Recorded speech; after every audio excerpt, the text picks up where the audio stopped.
C Joseph Vijay எனும் நான்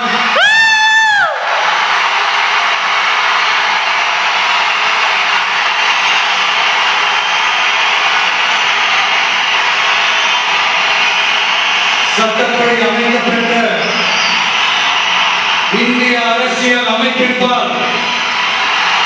உண்மையான நம்பிக்கையும் மாறா பற்றும் கொண்டிருப்பேன் என்றும் இந்திய நாட்டின் ஒப்பில்லாத முழு முதல் ஆட்சியையும் உரிமையையும் நிலைநிறுத்துவேன் என்றும்